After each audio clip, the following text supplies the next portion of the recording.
नमस्कार दोस्तों, car compares में आपका स्वागत है। मेरा नाम है विशाल और आज हम आपके लिए कुछ खास लेके आए हैं। क्या लेके आए हैं?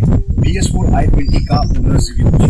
ओनर्स रिव्यू तो हम देखेंगे ही, लेकिन उससे पहले ये देखते हैं कि ये i20 कौन सी वेरिएंट है और इसमें क्या क्या फीचर्स आते हैं, कौन सा इंजन आता है, माइलेज क्या है। पहले ऑन पेपर डेटा देखते हैं, उसके बाद हम ओनर से बात करेंगे कि how it is to live with the i20। Alright, let's go there. Let's start with the features first.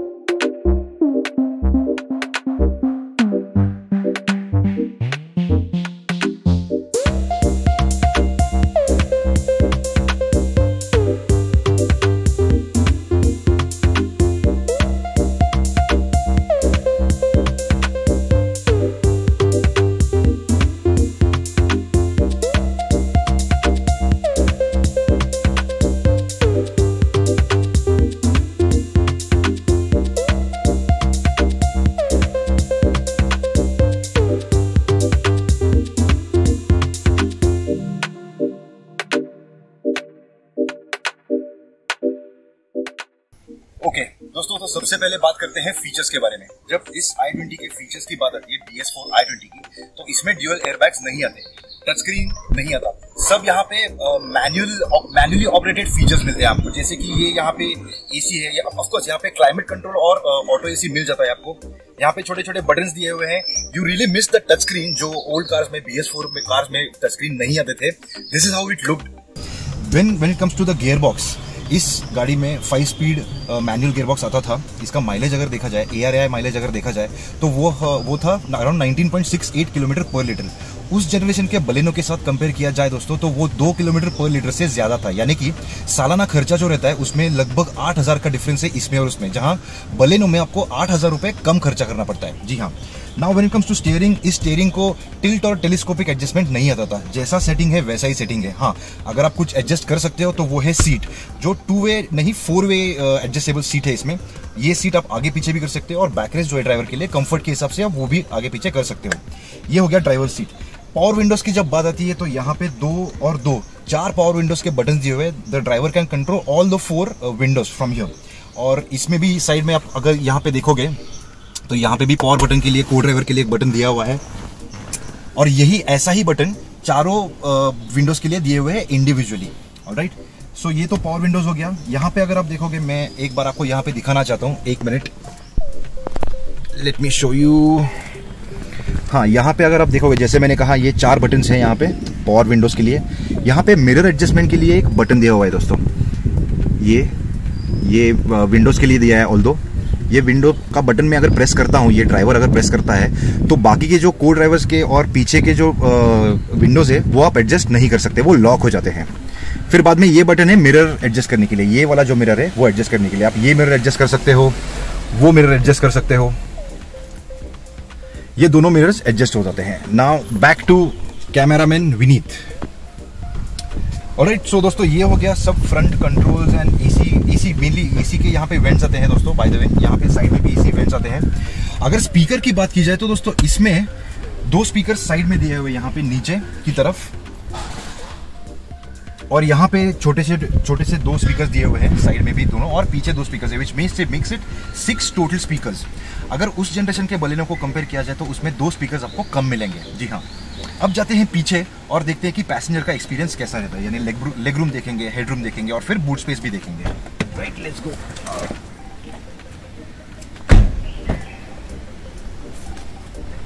अब मैं आ गया हूँ पीछे।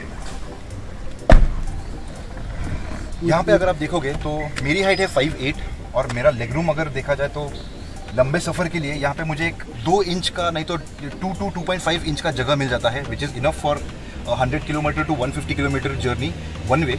उसके बाद ब्रेक लेके फिर से आई कैन डू 150 किलोमीटर का ट्रिप। देन हेडरूम यहाँ पे मुझे आधे इंच का यहाँ पे ऑलमोस्ट जगह मिल जाता है एज अ पैसेंजर। और विंडोज़ के लिए यहाँ पे मुझे एक बटन दिया है, एज आई सेड, स्पीकर नीचे दिए हुए हैं। एंड द सीट अगर आप बात करोगे तो seat is quite comfortable for me, और मेरे हाइट के लिए जो है। सेंटर सीट है, यहाँ पे साइड में एक सीट दिया हुआ है जिसके लिए यहाँ पे एक सीट बेल्ट भी अटैचमेंट है, जो सारे कार्स में आता है obviously. Now let's go in the rear end see what the boot space is. अब ये गाड़ी में ओनर ने बहुत सा सामान भरा हुआ रखा हुआ है, जो अच्छी बात है आपके रेफरेंस के लिए। यहाँ पे न्यूज़पेपर्स है, मैगजीन्स है, थोड़े से छोटा सा छोटे बच्चों के लिए जो कैरियर रहता है वो है यहाँ पे छोटा सा। ये है i20 के मैग्ना का बूट स्पेस दोस्तों। अगर बूट स्पेस की कैपेसिटी की बात की जाए तो ये 285 लीटर्स का है, लेकिन बलेनो के साथ ये कंपेयर करोगे वो जनरेशन के तो उसमें आपको 40 लीटर्स ज़्यादा बूट स्पेस मिलेगा। जी हाँ, इसमें 40 लीटर्स आपको कम बूट स्पेस मिलेगा। ये हो गई बूट स्पेस की बात। अब साइड में जाके देखते हैं कि इसके डिमेंशंस क्या क्या है। बेसिकली डिमेंशंस में क्या डिफरेंस है वो देखते हैं दोस्तों। जब इस कार की डिफरेंस की बात आती है तो ये बलेनो से डिमेंशंस में बिल्कुल सिमिलर है, यानी व्हील बेस सेम है, ऊंचाई सेम है, लंबाई सेम है और जो चौड़ाई है वो भी सेम है। अगर डिफरेंस है तो वो है व्हील साइज में। इनफैक्ट ये जो डायमीटर है, ये डायमीटर में डिफरेंस है और वो भी 1 इंच का डिफरेंस है। यानी बलेनो में जो इसमें जो 14 इंच के आते हैं, बलेनो में आपको 1 इंच ज्यादा मिलेगा, यानी इसका रेडियस है 15 इंचेस। ऑलराइट, ये हो गया डिमेंशंस। अब इंजन की तरफ जाके देखते हैं कि इसको कौन सा इंजन आता है, इसका माइलेज क्या है मेनली, और वो भी एयर है। तो उसके बाद हम ओनर के साथ बात करेंगे। If we just open the points.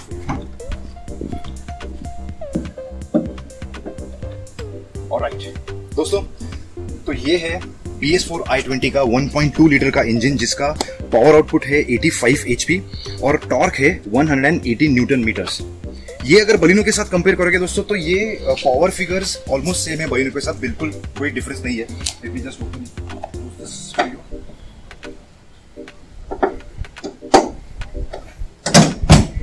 ये जो पावर फिगर्स है दोस्तों, ये डिफरेंस बलिनो के साथ बिल्कुल यानी ऑलमोस्ट सेम है दोनों के। लेकिन इसका अगर माइलेज देखा जाए तो वो है अराउंड 19.68 किलोमीटर पर लीटर ARAI माइलेज। यहाँ पे बलिनो में डिफरेंस है क्योंकि बलिनो ऑब्वियसली ज्यादा माइलेज देता है और वो डिफरेंस है 1 किलोमीटर पर लीटर का। ये डिफरेंस अगर देखा जाए तो अगर सालाना खर्चा इनफैक्ट देखा जाए तो ऑलमोस्ट 8 to 9,000 रुपीज का डिफरेंस है, यानी कि इस पे आपको 9,000 रुपए ज्यादा खर्चा करना पड़ेगा साल के हिसाब से, अराउंड 25,000 किलोमीटर के हिसाब से, क्योंकि ऑब्वियसली माइलेज कम है। अब ये तो हो गया सब ऑन रोड डेटा, यानी फीचर्स क्या आते हैं, डिमेंशंस क्या है, इंजन क्या है, पावर क्या है, माइलेज क्या है, ये सब ऑन पेपर डेटा हो गया। अब हम बात करेंगे ओनर के साथ ये जानने के लिए कि exactly how it is to live with i20, mileage exactly कितना देती है, सिटी में चलाने के लिए कैसा है, etcetera etcetera, all the questions. Alright, so let's go. तो दोस्तों, ये है निखिल जी, इस BS4 i20 के ओनर, और इन्हीं से हम बात करेंगे इस कार के बारे में to get the owners review. Nikhil ji, सबसे पहले हमें ये बताइए कि ये कार आपने कब ली थी, और जब ली थी तब ऑन रोड प्राइस यानी कितने में खरीदी थी आपने? जी, मैंने ये कार ली 2012 में। ओके, क्वाइट लॉन्ग, 8 साल हो गए अभी। 8 साल हो गए। ओके। मेरे पास पहले सेंट्रो थी, ओके, तो 6-7 साल यूज की थी। हाँ। हमने, और सेंट्रो पे हम लोगों का अच्छा भरोसा था। राइट। अभी ऐसे कुछ ऑन रोड या ट्रैवल करते टाइम कुछ इशू आए नहीं। ओके। सेफ्टी वाइज भी अच्छी लगती थी, तो हमारा पहला लगाव तो हुंडई की तरफ था, तो ये सोच के हम लोग हुंडई की तरफ गए। ओके। एंड एक बोलते ना टिपिकल मिडिल क्लास मेंटालिटी, वो हम लोग उसको लेके i10 की तरफ जा रहे थे। ओके। वहाँ पे गए हम लोग, i10 देखी, हाँ, अच्छी लगी। फिर i20 देखी, फिर i20 देखी, वो थोड़ी और अच्छी लगी, बहुत अच्छी लगी ऑफ कोर्स। इस वजह से फिर ऐसा डिसाइड हो गया कि चलो थोड़ा सा बजट बढ़ रहा है, ओके, बट i20 की तरफ ही चलते हैं। राइट। लॉन्ग रन के लिए ज्यादा अच्छा है। हाँ। जैसे सेंट्रो 7 साल में बदली करने का टाइम आ गया है, 6-7 साल में, हाँ, इसको थोड़ा 8-10 में आ जाएगा। राइट। उतना तो हम ये कर सकते हैं, वो सोच के ही हम लोग i20 की तरफ गए फिर। ओके। और कितने में खरीदी थी तब आपने? ये i20 की उस टाइम पे प्राइस थी 6.1 lakhs आई बिलीव। ओके। ये मैग्ना ऑप्शन 2 वर्जन था। ओके। ऑप्शन 2 उन्होंने मेरे ख्याल से कुछ लिमिटेड टाइम स्पेन के लिए निकाला था। राइट। सो मुझे ये ऑप्शन 2 अच्छा लगा। इसका मेन रीजन है कि इसमें climate controlled air condition system है। राइट। दूसरा है, इसमें इलेक्ट्रिकली फोल्डिंग मिरर्स है। Right. Electrically adjustable mirrors and आपका क्या बोलते हैं वो, LED inside the mirrors, side turn indicators mirrors में दिए हुए हैं। राइट। वो फीचर सबसे अच्छे लगे मुझे। ओके। और बाकी 1.2 स्टैंडर्ड मैग्ना के जो फीचर्स थे वही है। राइट। ओके। और मेरे ख्याल से व्हील कैप उसके साथ थे, उस टाइम पे ऐसा कुछ तो भी था, I don't exactly remember, but अच्छा। आपने जब सोचा था कि अरे ठीक है i10 नहीं i20 लेते हैं, तब मेन रिक्वायरमेंट क्या था आपका कि माइलेज अच्छी देती है, कि सेफ्टी था, कि कंफर्ट था, कि क्या था एग्जैक्टली? वो एक पहला थॉट क्या था आपका जब आपने ली थी? पहला थॉट यही था कि अंदर बैठने के बाद मुझे सदन का फील आता है। Okay. The leg room is wide enough, मतलब बहुत अच्छा है लेग रूम इसका। ओके। जैसे कि गियर चेंज करते हो, हाँ, तो बाजी वाले को हाथ लगता नहीं है। राइट। इनफ डिस्टेंस, ड्राइवर और को ड्राइवर में डिस्टेंस काफी है। को ड्राइवर की डिस्टेंस, अच्छा। इसमें डिस्टेंस ज्यादा है, अच्छा है। अच्छा। लेग रूम अच्छा है। ओके। मेरे पिताजी का हाइट हाँ 6 फुट 2 इंचेस के करीब है। Okay, nice. वो कंफर्टेबली बैठते हैं यहाँ पे। फ्रंट वो ड्राइवर सीट पे, वो पीछे भी बैठ सकते हैं, पीछे भी बैठ सकते हैं, कंफर्टेबली बैठ सकते हैं एकदम आराम से। सो दोस्तों, BS4 i20 अगर आप लेने का सोच रहे हो रीसेल के मार्केट में, तो हाइट के हिसाब से कंफर्टेबल है को ड्राइवर सीट और सेकंड रो भी। इवन इफ द पर्सन उनका हाइट अगर 6'2" भी हो, फिर भी कंफर्टेबली बैठ सकते हैं और आराम से जर्नी भी कर सकते हैं आराम से। ओके। दूसरा इसका बात अच्छा है कि इसका वेट काफी बढ़िया है, मतलब गाड़ी का जो बैलेंस है, आप सेंटर ऑफ ग्रेविटी बोलते हैं, तो वो जो है वो बहुत अच्छा है इसका। अच्छा। अच्छा होने की वजह से अभी आप 140 पे भी आपको पता नहीं चलेगा। ओके। ये 140 पे भाग रही है। ओके। इतना स्टेबल रहती है, आराम से। आपको कॉन्फिडेंट रहते हो आपकी, अरे हाँ, अभी मैं भी कॉन्फिडेंट हूँ, मैं 140 से चला सकता हूँ। ओके। इसका हैंडलिंग यानी आपको अच्छा लगता है हाईवे पे? हैंडलिंग अच्छा है, स्टेबिलिटी अच्छा है। स्टेबिलिटी भी अच्छी है। ओके। 2 बार तो ऐसे हुआ था कि जब मैंने यहाँ पे देखा स्पीडोमीटर पे, तब पता चला, एंड देन आई इंटेंशनली, मतलब मैंने इंटेंशनली स्पीड कम किया गाड़ी का। ओके। वरना तो हम लोग उसी मोमेंटम में चलते रहते हैं, तो काफी बार पता भी नहीं चलता। वो फ्लो में चले जाते हैं हम। राइट। तो देखने के बाद ओके, सॉरी, ना तो वो एक हैंडलिंग अच्छा है, स्टेबिलिटी अच्छा है गाड़ी का। और जैसे मैंने बताया, लेग रूम होने की वजह से कंफर्ट बहुत अच्छा रहता है। पीछे भी अगर 3 लोग बैठे हैं, तो आप कंफर्टेबली ट्रैवल कर सकते हो। किसी को भी थकान नहीं होती, घुटन नहीं होती। 5 लोग बैठ के आराम से चल सकते हो। अच्छा। और आप अगर अकेले जाके आ रहे हो कहीं पे, हाईवे से कहीं लंबा सफर करके आ रहे हो, तो कैसे लगता है आपको? कंफर्ट कैसा है? और तब राइड और हैंडलिंग कैसे लगता है आपको कार का? अकेले भी चला रहे हो तो भी राइड, मतलब हैंडलिंग का तो कोई गाड़ी को इशू है ही नहीं है। ओके।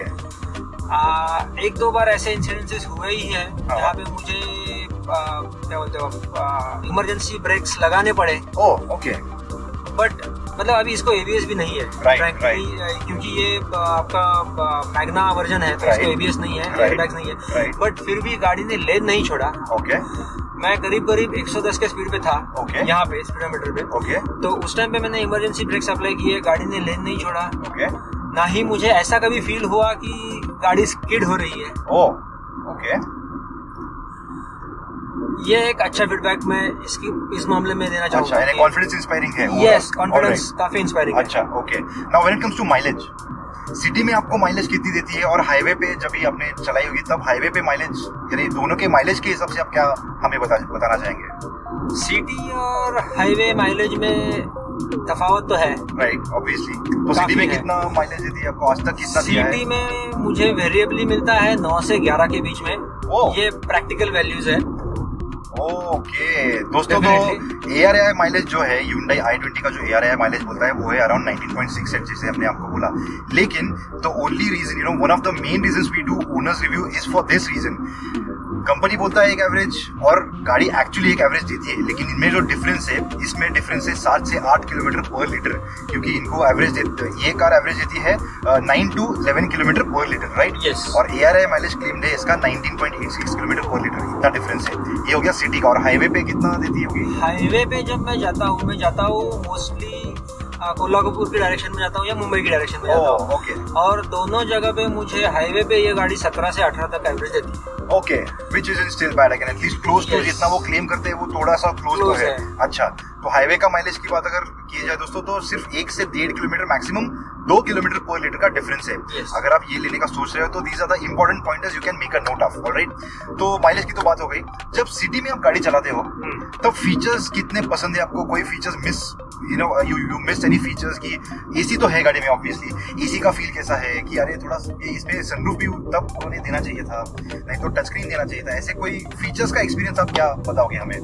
सही में बोलना है तो सिटी में ड्राइव करने के लिए जो फीचर्स रिक्वायर्ड है मोस्टली वो सब बेस्ट फीचर्स ही रहते हैं, जैसे कि आपका पावर स्टीयरिंग है, क्लाइमेट कंट्रोल्ड AC है, एयर कंडीशनिंग सिस्टम, आपका music system and then air conditioning system. So these features are there. What I miss, मतलब जो मैं मिस करता हूँ वो एक तो रियर AC वेंट पैसेंजर्स के लिए, पैसेंजर्स के लिए, क्योंकि मोस्टली जब भी हम लोग सिटी पे हो या हाईवे पे हो सुबह चलते हैं तो प्लेजेंट रहता है, दोपहर के बाद जैसे ही गर्म होना चालू होता है और आप लोग कहीं पे स्नैक्स के लिए रुके या किसी चीज के लिए रुक गए, एक ब्रेक लेने के लिए, तो उस टाइम पे जो हीट होती है गाड़ी में, फिर वो कवर करने के लिए काफी टाइम जाता है. एक तो पहले यहाँ फर्स्ट होके पैसेंजर्स को ठंडा करो, फिर बाद में पीछे वाले को ठंडा होने में थोड़ा टाइम लगता है. अच्छा, that would have helped. Yes, तो ये एक फीचर है जो मैं बोलूंगा कि ये थोड़ा मैं मिस करता हूँ. मिस करते हो आप इस व्हीकल में, बट मेरे ख्याल से उस टाइम पे ये फीचर था भी नहीं ज्यादा गाड़ियों में. राइट. ये अभी नए जो व्हीकल्स आ रहे हैं उसमें सब में है ही, ये बेस लेवल में भी ये फीचर है मेरे ख्याल से. ओके, बट ये एक फीचर है जो मैं मिस करता हूँ. ओके. दूसरा है कि टच स्क्रीन और ब्लूटूथ, ये जो दो फीचर्स है एडिशनली, ये लॉन्ग रन के लिए मैं बोलता हूँ मैं मिस करता हूँ, क्योंकि जैसे ही आप सिटी छोड़ के कहीं आउटस्कर्ट में चले जाते हो तो FM is not there, FM नहीं रहता है, तो आपको फिर पेन ड्राइव लगाओ, ये लगाओ, वो लगाओ. CD प्लेयर भी मैंने नोटिस किया, CD प्लेयर है आपके इसमें, really classic usage of infotainment system. और सीडीज पे गाने सुनते हो आप? सीडीज पे राइड करके कभी भी सुना है आपने? सीडीज पे राइड करने से तो अच्छा है कि यहाँ पे पेन ड्राइव भी है, वो लगा के आप चले बनो. CD ड्राइव तो मतलब वो उस टाइम पे था, आया था तो लिया, बट अभी अगर उस हिसाब से देखना है तो CD ड्राइव का वैसे तो यूसेज होता नहीं है, क्योंकि आजकल लैपटॉप में CD राइडर्स नहीं रहते. तो राइड कहाँ पे करेंगे? CD प्लेयर्स तो as well as it is not working now. So अच्छा, ये तो दो फीचर्स आप मिस करते हो. I have also noticed that there is no armrest here. Yes. तो ऐसे फीचर्स कितने काउंट होते हैं आपके लिए कंफर्ट के हिसाब से? कंफर्ट के हिसाब से अगर मैं बोलूंगा तो मुझे पसंद है, मतलब मेरा ड्राइविंग स्टाइल थोड़ा सा रैश की तरफ आप बोल सकते हो. ओके. तो आई ड्राइव मतलब मैं I-20 चलाता हूँ, पर थोड़ा रैश की तरफ है मेरा ड्राइविंग. तो मेरा लेफ्ट हैंड तो हमेशा गियर लीवर पे रहता है. राइट. ओके. तो मुझे उसका इतना फर्क नहीं पड़ता. बट यस, जब मेरे बाजू में कोई बैठा हो तो ही बिकम्स अनकंफर्टेबल थोड़ी देर के बाद, क्योंकि वो हाथ ऐसे रखे वो थोड़ा सा उनके लिए अनकंफर्टेबल हो मिस करना शुरू हो जाते हैं. यस. ओके.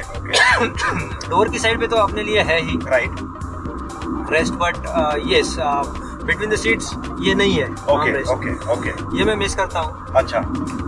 सनरूफ की बात करोगे तो मुझे पता नहीं सनरूफ का कितना यूटिलाइजेशन प्रैक्टिकली होता है इन इंडियन कंडीशंस, क्योंकि यहाँ पे ऑलरेडी इतना धूप है.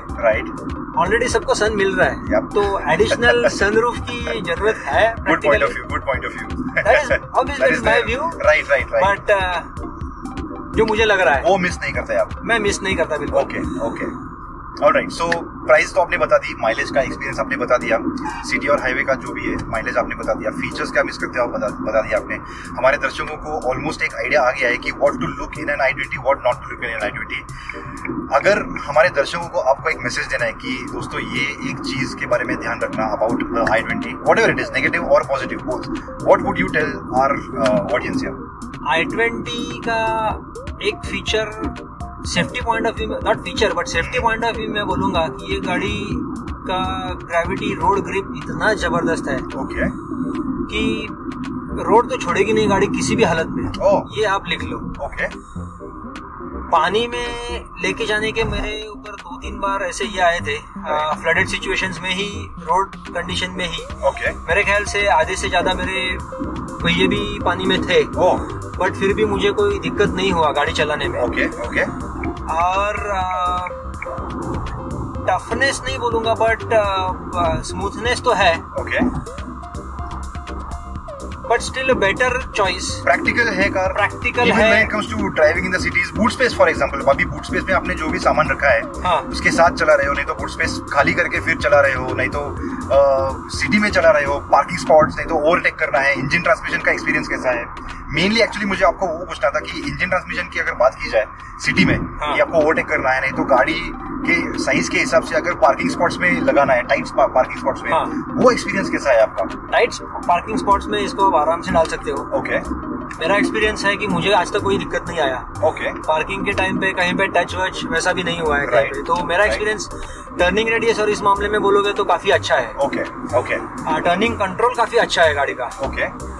बट आप ओवरटेकिंग की बात करोगे तो पावर टू वेट रेशियो इसमें थोड़ा सा मुझे दिक्कत लगता है। इसका वेट काफी अच्छा है बट इंजन 1.2 लीटर ही है। राइट। तो सिटी में ओवरटेकिंग का ज्यादा दिक्कत नहीं आता, बट जब हाईवे पे आप जा रहे हो तब ओवरटेकिंग में मुझे दिक्कत आता है। Alright. You definitely have to pull on lower gears. Okay.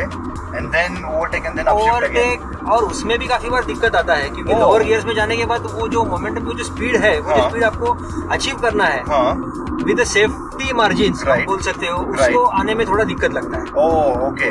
तो वो एक थोड़ा मुझे पॉइंट लगता है कि जहाँ पे देखना चाहिए। ओके। बाकी मुझे हाईवे पे भी कोई दिक्कत नहीं लगती है कभी। अच्छा, when it comes to the entire experience. Yes. Okay. Quite good experience I would say. Okay. आपकी गाड़ी का रनिंग मैं देख रहा हूँ यहाँ से ऑलमोस्ट 58,000 हुआ है दोस्तों, इस कार का रनिंग। अब अगर सर्विस कॉस्ट की बात की जाए कि आपके जो भी सर्विसिंग हुए हैं आज तक, और Hyundai का स्पेशली इस कार के लिए आफ्टर सेल सर्विस, तो सबसे पहले एक्सपीरियंस कैसा है आपका? आज तक कैसा रहा है Hyundai का आफ्टर सेल सर्विस आपके साथ?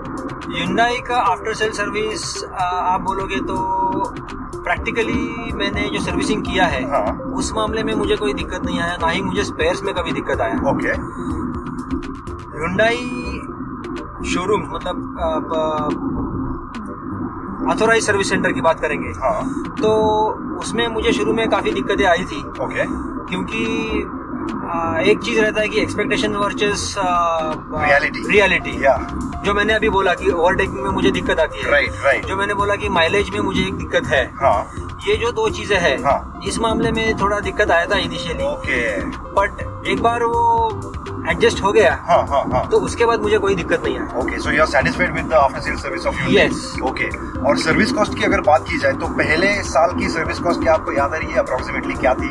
नहीं तो लेटेस्ट साल का भी आप बोल सकते हो, क्योंकि एक बार लेट्स से किसी ने ये कार ले ली तो उनको सर्विस कॉस्ट क्या आ सकती है साल में अप्रोक्सीमेटली? साल में सर्विस कॉस्ट उस हिसाब से देखने जाओगे तो आज तक मुझे 6-6.5 हजार के ऊपर तो नहीं आया कभी। ओके, एक साल का पूरा अगर एक साल का पूरा देखा जाएगा। ओके। और अभी भी वही आ रही है? अभी भी वही आ रही है। अच्छा। अभी भी वही आ रही है। शुरू में जब वो फ्री सर्विसिंग और ये सब रहता था तो ऑयल चेंज के उससे भी 2,500 वगैरह आता था उस टाइम पे, बट वो भी not a bad deal. But नया रहता है तब तो कम रहता है, लेकिन मेन पॉइंट कब आता है जब फ्री सर्विसिंग खत्म हो गए हो और फिर अब साल का एक अमाउंट भर जाए, बीट क्वार्टरली नहीं तो ईयरली, तो वो 6,500 से 7,000 रुपए है आपका। अच्छा। लोग बोलते हैं कि गाड़ी का स्पेयर्स बहुत कॉस्टली है, बट प्रैक्टिकली देखते जाओगे ना तो वियर एंड टेयर की वजह से स्पेयर्स बदलने का टाइम बहुत कम बार आता है। राइट। ओके। ये 8 साल का मेरा एक्सपीरियंस मैं बता रहा हूँ। Okay, which is a long period of time to give an experience of. That is right. Okay. Spare की बात हो रही है तो स्पेयर पार्ट्स अवेलेबिलिटी कैसी है कार की? अगर अभी कोई ले रहा है तो नेक्स्ट लेट्स से आपकी अभी 58,000 रनिंग हुआ है, एग्जांपल दे रहा हूँ मैं, 60,000 को अगर आप गाड़ी बेचते हो और कोई लेता है 60,000 पे, और 60,000 टू 1 लाख किलोमीटर का जो खर्चा, नहीं तो स्पेयर पार्ट्स अवेलेबिलिटी कैसे रहेगी? वो अगर यूज करना चाहता है तो अवेलेबिलिटी कैसे बताना चाहोगे हमारे दर्शकों को? डीलर्स के पास जाओगे तो अवेलेबिलिटी का कोई इशू नहीं है। ओके। Hyundai इंजन तो आज भी i20 का वही है, राइट, 1.2 लीटर। तो इंजन एंड रिलेटेड स्पेयर जो वेयर एंड टियर की वजह से जाते हैं तो उसमें तो कोई दिक्कत है ही नहीं। ओके। जो एस्थेटिक है, जैसे कि एक्सीडेंटल केस में हेडलैम्प्स हो या ये हो, राइट, इत्तेफाक से आज तक कभी वो टाइम आया नहीं है, होप को आएगा भी नहीं, बट मुझे नहीं लगता कि उसमें भी कोई दिक्कत रहेगा। क्योंकि स्पेयर्स तो काफ़ी हद तक Hyundai का मेंटेन है, उसमें कोई दिक्कत नहीं है। आज की तारीख में आपको सेंट्रो जिंक के भी स्पेस मिलते हैं। एग्जैक्टली मेन रीजन बीइंग इतना रिलायबिलिटी जो है Hyundai का, द मेन रीजन इज उनका नेटवर्क इतना बड़ा है which is as good as Maruti Suzuki, जो लोकल इंडियन कंपनी है। सो बाहर से आने के बाद भी उनका नेटवर्क इतना बड़ा है कि उतना उनको सप्लाई करना पड़ता है अकॉर्डिंग टू द डिमांड, क्योंकि उनके सेल्स फिगर्स भी उतने अच्छे हैं। So that is right. So Yep, so I think these were the questions I wanted to ask you. That was my last question. और दर्शकों, मेनली दोस्तों, अगर आपको लगता है कि हमने कोई सवाल मिस किया है जो आपको पूछना था निखिल जी को, तो ये वीडियो के कमेंट्स में बिना झिझक के आप वो सवाल पूछ सकते हो। हम वो सवाल लेके आएंगे निखिल जी के पास। Nikhil ji, if you don't mind, मैं वो सवाल आपको पूछूंगा और वो डायरेक्टली आप ऑफकोर्स वीडियो के कमेंट्स में आप भी रिप्लाई कर सकते हो उनको डायरेक्टली, नहीं तो आप मुझे बोल सकते हो, मैं कार कंपेयर्स के आईडी से उसको वो एक कमेंट को रिप्लाई करूंगा। Right, so Nikhil ji, first of all thanks a lot, इतना टाइम निकाला आपने, इतना हमारे दर्शकों को इतने सारे डिटेल्स दिए about mileage, price and the entire experience of the car. So thanks a lot. और दोस्तों, अगर आपको ये वीडियो पसंद आया हो तो प्लीज़ लाइक कीजिए, शेयर कीजिए, कमेंट कीजिए इस वीडियो में कैसा लगा आपको, और हमारे कार कंपेयर्स के चैनल को सब्सक्राइब कीजिए with the bell icon option. Alright, thank you, bye bye. Thank you.